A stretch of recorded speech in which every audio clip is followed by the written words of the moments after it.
উদযাপন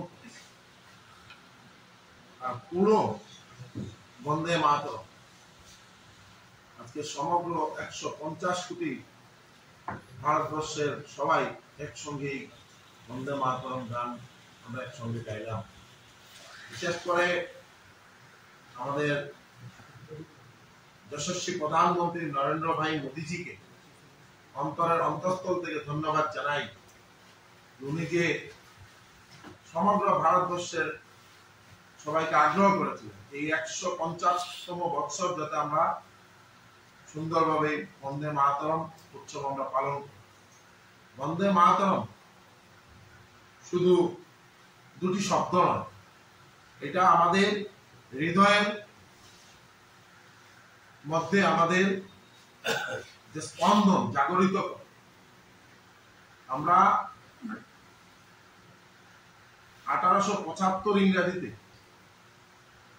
এই ব্রিটিশের বিরুদ্ধে, ব্রিটিশের নির্যাতনের বিরুদ্ধে সমগ্র ভারতবর্ষ প্রত্যেকজন নাগরিক যাতে এক হয়, ব্রিটিশকে আমরা তাড়াতে পারি, তার উদ্দেশ্যে এই গান লিখেছিলেন বঙ্কিমচন্দ্র চট্টোপাধ্যায়। এই গান শুধু গান নয়, এটা একটা মন্ত্র, সমগ্র ভারতবর্ষের নাগরিকদেরকে একজুট করা।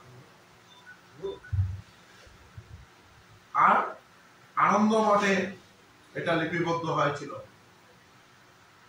আর সেটা 1896 ইংরেজিতে আমাদের বিশ্ব কবি রবীন্দ্রনাথ ঠাকুরজি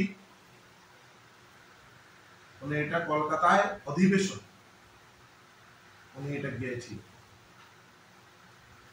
এবং তারপর স্বাধীনতা আন্দোলনে সমগ্র ভারতবর্ষের প্রত্যেকজন নাগরিকের মধ্যে এটা মন্ত্র হিসাবে কাজ করেছে।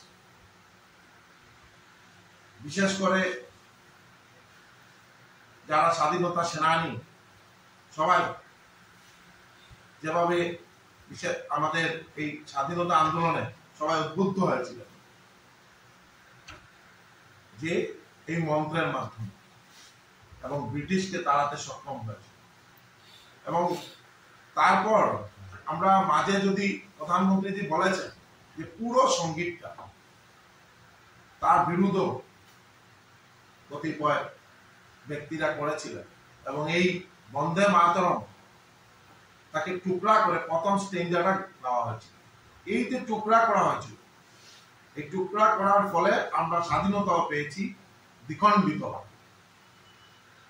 আর যারা এই ভারতবর্ষে প্রাণ আহুতি দিয়েছিলেন স্বাধীনতা আন্দোলনের জন্য, সবাই চেয়েছিলেন অখণ্ড ভারত, একটা শক্তিশালী ভারত, বিকশিত ভারত, বিশ্বের বুকে শক্তিশালী রাষ্ট্র হিসাবে করা।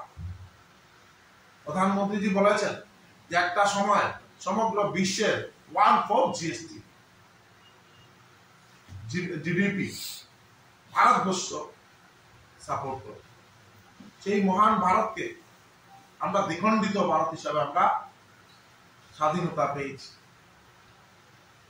এই যে মন্ত্রকে টুকরা করার, এই যে বন্দে মাতরম সবাই নিয়ে এক ভারত গড়ার স্বপ্নের উদ্দেশ্যে বঙ্কিমচন্দ্র চট্টোপাধ্যায়জি এই গানটি লিখেছিলেন।